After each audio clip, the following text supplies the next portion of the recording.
I'm Jimmy L. This is a short documentary about my experiences with real estate. The ups, the downs, the ins, and the outs. The good, the bad, and the ugly. This is my road to success. Watch me learn along the way. You are watching another episode of Fabulous Investments by Jimmy L.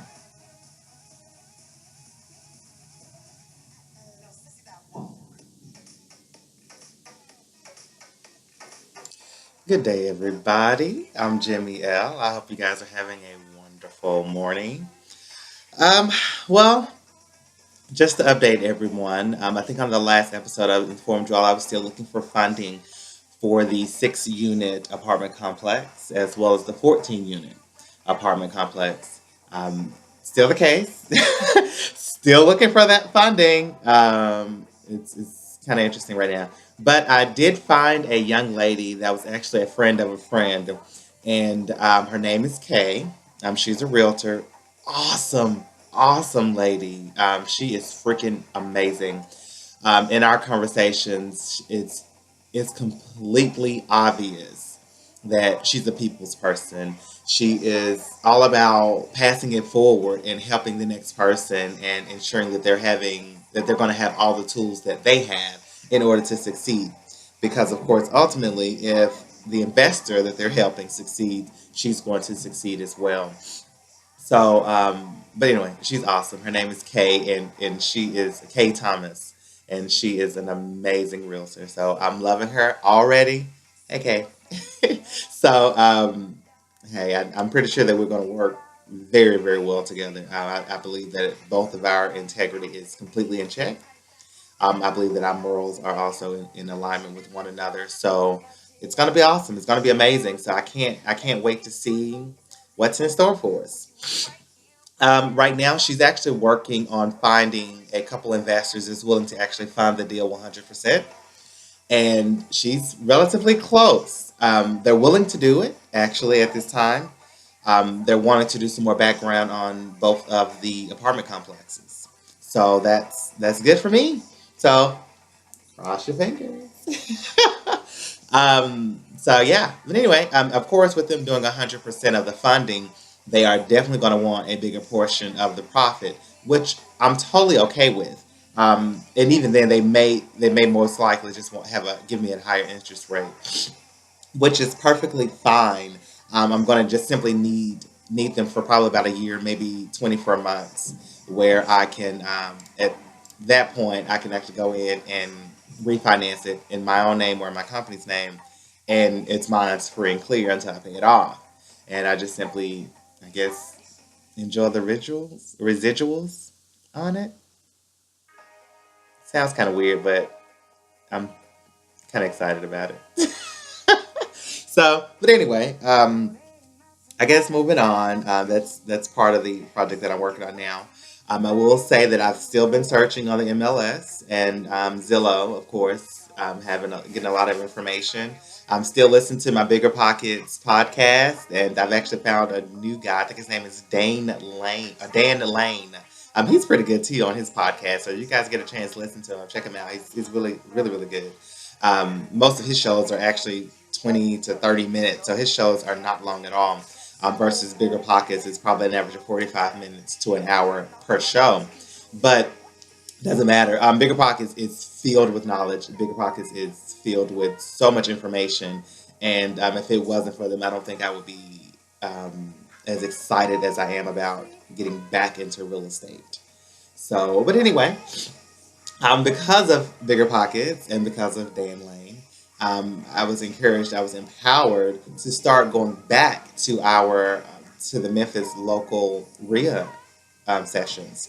And I did on Thursday. I haven't been in probably 5, 6 months. They have a meeting every single month, once a month, at the Hilton, and they meet I think every Friday to have lunch, which I can't do that right now, but because it's like 12 o'clock in the afternoon, and I still have a full time job. But anyway, the meeting Thursday was complete. It blew me away. It blew me away. Um, there were several different speakers that got a chance to get up and tell their stories. This particular meeting on Thursday was actually mostly about taxes. Is what the biggest thing. That was the topic. That was the biggest thing that was discussed there. But I learned so much information, and I want to share some of that information with you, if I can, if you don't mind listening. But I learned first things first, and I think that was from Joe Kirkland. He stated that wealth and income is very different. And, in your mind, you know that, but sometimes it doesn't necessarily hit you until you're in certain situations or you're at a certain point in your life. The income, of course, is what you get from doing a job, from performing a job. Whether that's real estate or whether you're working a 9 to 5, your income that you have coming in, I'm sorry, the money that you have coming in is considered to be your income. And I'm just like, okay, but you're gaining that income because of the job that you perform versus wealth. Wealth is something that you can more so sit back, not doing the job, not doing the 9 to 5, and still collect a check. Your wealth is more so of the investments that you have collectively, and I think that is freaking awesome. And I know that I'm one that I'm looking forward to being wealthy. I'm looking forward to not just have a steady flow of income, but to be wealthy with the money and the investments that I have, that I've started. So I'm really excited about that, and I can't wait to get these first couple of deals under my belt. They talked about so much, and I wish I had time to share everything with you guys, but I'm definitely going to try to share as much as I can. Um, there was a guy that was there. He actually, I think he bought his first few properties off of a credit card, which I've heard of before, but I'm not sure about you, but I know I personally cannot go out and get a credit card that has $100,000 limit. And so when I was sitting there listening, that was the first thing that popped in my mind is who the hell has $100,000 credit card limit? So, but in this case, he was actually speaking about lower end credit card limits, and he had $10,000 to $15,000. He was literally going in, buying the properties, and reinvesting his money. I'm sorry, um, using the credit card, rehabbing and increasing the value of the properties, and then selling them, paying off his credit cards. So I'm like, wow, that's not actually a bad strategy, especially if a bank is willing to give you $10,000 to $15,000, and you, of course, do what you want to do with it. So I think that was pretty good. Buying cheap, buying dirt cheap properties, and we definitely have them here in the Memphis market. Of course, buying dirt cheap properties means that that's going to be the kind of tenant that you're going to have, or that's going to be the kind of person that you sell it to. If that person, well, I don't know about you, but most of the houses that I've seen for $5,000 to $10,000, most people are not buying them. Most of them are renting, but that's not necessarily a bad thing. If just think about it, if you have rent for $500 a month, or even $450, and you just simply spend $5,000 to purchase it, and another $5,000 to rehab it, at $500 a month, I mean, your mortgage will be paid off in no time. So it's not a bad thing to think about, if you're able to buy things that cheap and rent them out, and they'll basically pay for themselves over time. Where you no longer have, all you have to do is, at that point, you wouldn't have a mortgage. The only thing you would have to do after, of course, it's paid off, you wouldn't have anything but your taxes, your annual taxes, and you can pay that by the quarter. So it's something to look into, and it's something that's definitely on my mind.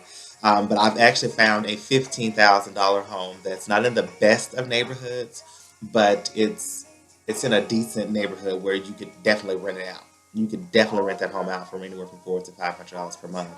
And again, it's 15,000. There's no way in the hell I would offer 15,000. But it's boarded, and it's freaking awesome. It was actually the second picture that was in the slideshow that you showed or you saw earlier on this particular episode. But it's freaking awesome. And so that one there will probably be financed. I probably will finance that one outright on my own.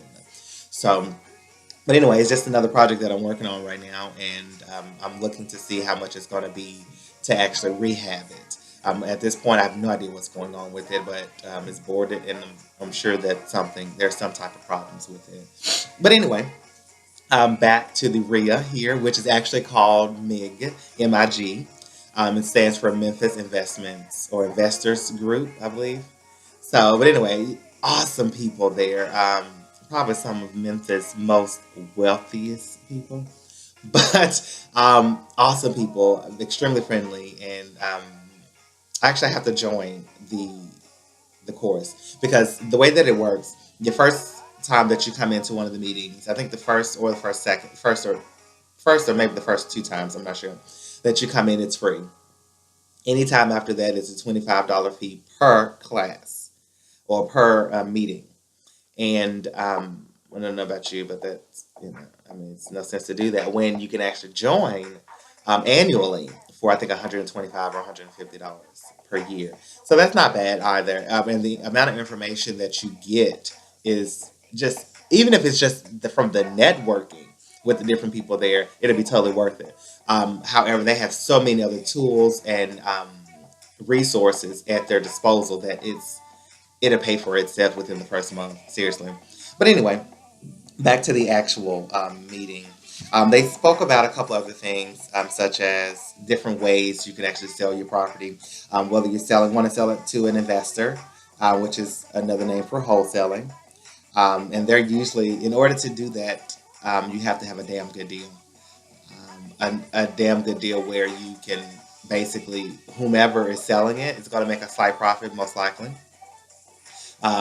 Where the rehab is not so high that the investor that would purchase it from you wouldn't be able to make a profit. So it's a few things that you have to actually look into when you're talking about wholesaling. And again, you have to find a damn good deal.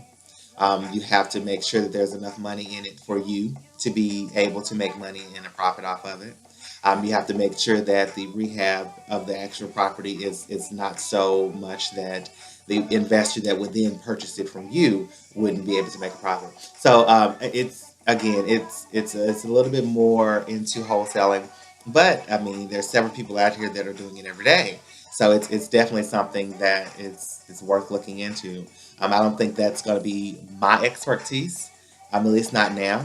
I'm pretty sure that once I build up my network and build up my clientele and build up, I guess, the people that I have in my database as friends or even business associates, that we will probably then get off into wholesaling.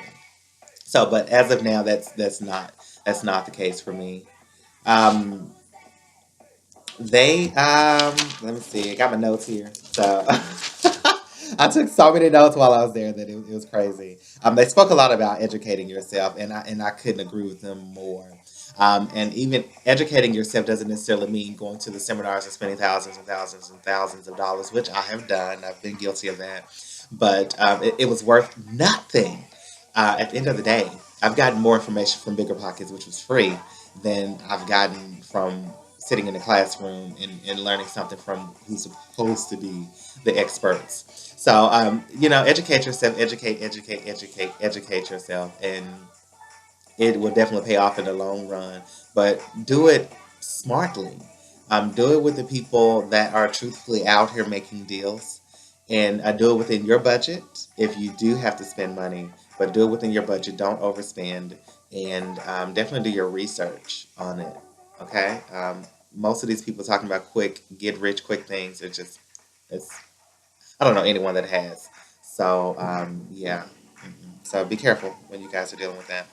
Um, they spoke about building a team at the meeting Thursday, and it doesn't necessarily mean having people to work for you, but building a team. If, for instance, if you know you're going to be a flipper and you're starting out, be sure that you have a realtor or someone that's in place. Be sure that you have contractors in place that's ready to rock and roll with you. Be sure to have a real estate attorney that's there with you so that you can have quick deals closed and you can get to making your money just that much faster. Um, Ensure that you have someone there that you know and trust that can clean. Make sure that you have someone there that not only clean but maybe possibly can sanitize the carpets, or I mean, all of those different things that you're going to need with flipping. Try to start making those contacts early on, so that when you do find that property, you're not held up for 2 or 3 weeks or even a month looking for the right person, or even worse, you've gotten this property and you want to hurry up and move it, and you just make a hasty decision, and now you're dealing with a contractor that's probably a jackass. So you just be careful and try to do your due diligence up front, and build yourself a team. It's nothing to get a hold of the different professionals and start to speak to them. Let them know what you're doing. They'll speak to you. I mean, now don't get me wrong. Don't waste their time. If you know you're not going to be ready for another 2 to 3 years, then you may want to hold on. But if you know you're going to be ready this year, start making that contact and let them know that you're wanting to buy your first couple of properties within this year. And you would be surprised at the amount of people that will speak to you and actually help you. And someone that you can put in your, I don't want to say your back pocket, but realistically, that's what you'll be doing. Someone that can help you along your journey. So I've done it, and I found some great, amazing people. I found some rough people, but I found some really great people that I know I'm going to utilize, and I'm pretty sure they'll utilize me as well. Um, they spoke about having a damn good filing system for tax purposes, so hadn't gotten that far yet, but I'm sure it's coming. Um, Also, oh wow, yes, there was this guy there. His name was, I think, Pablo or something. He has this property, and I really want it. I want it. I want it. I want it. I want it. I want it. And it's like $19,000.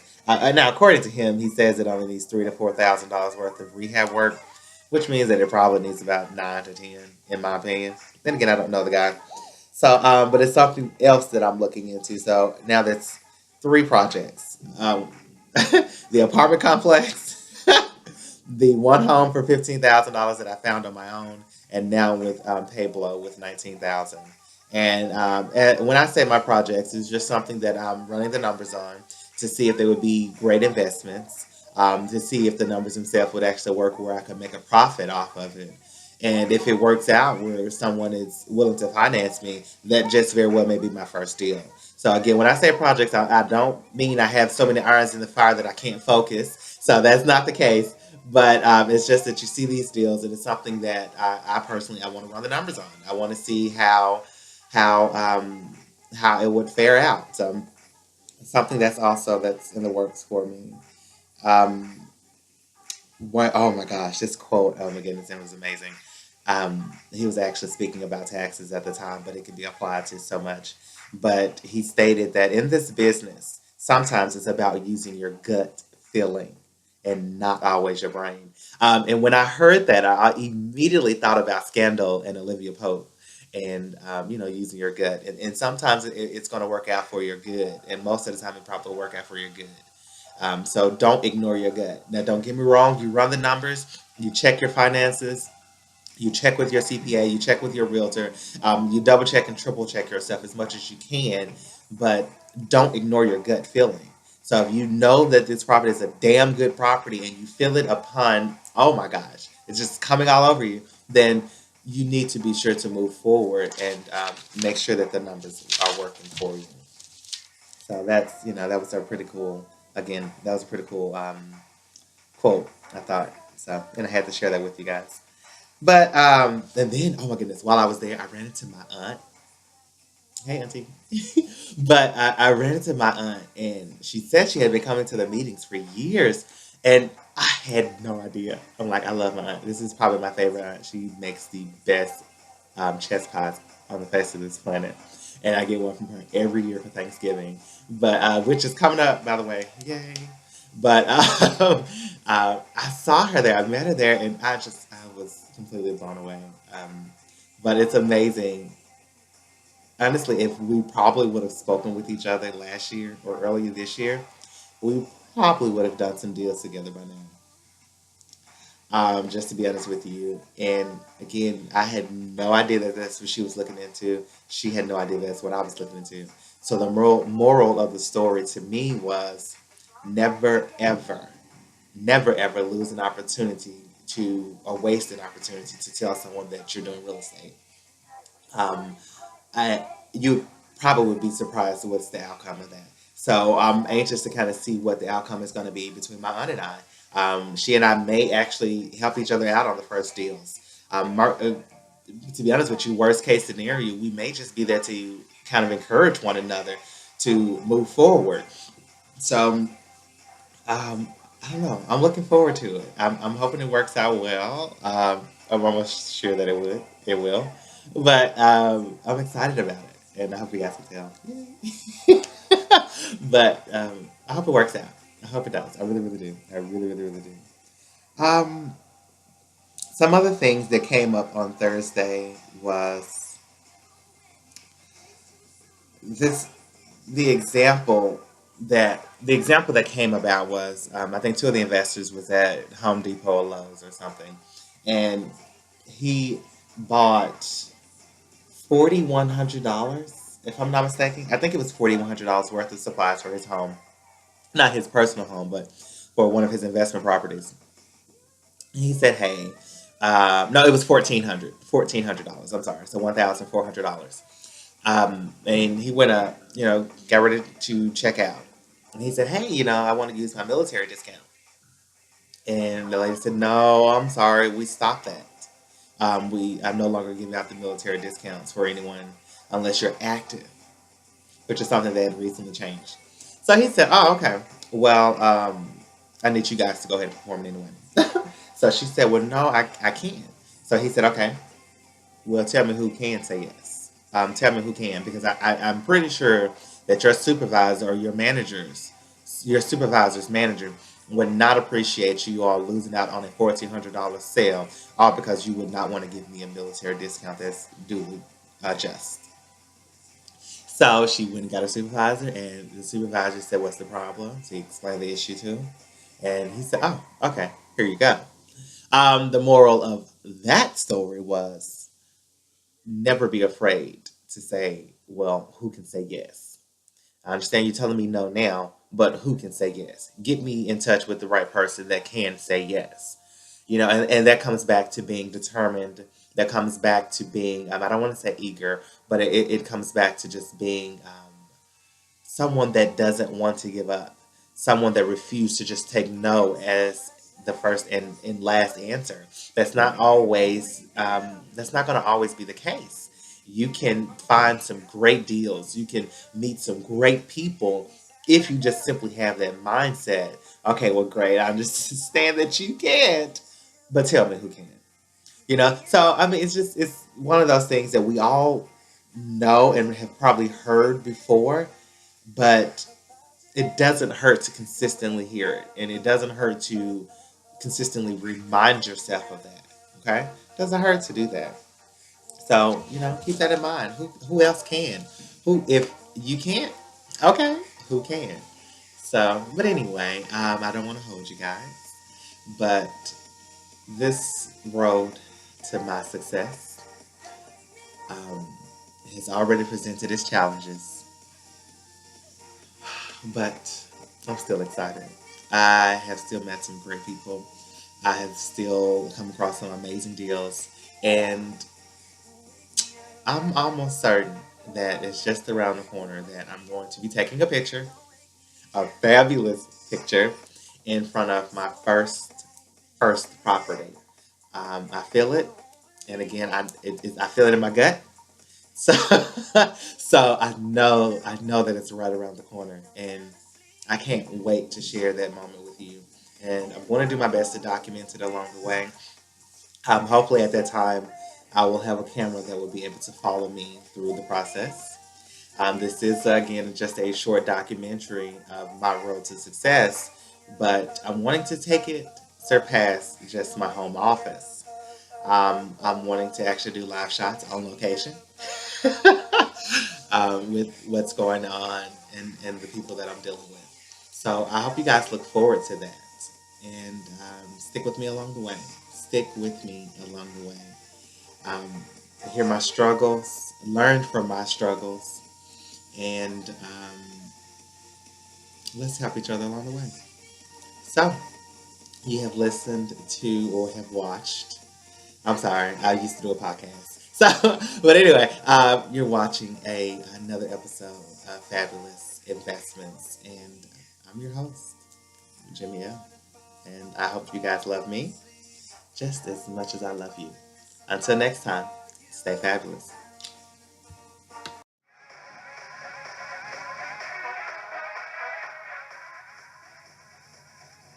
Now sit that walk.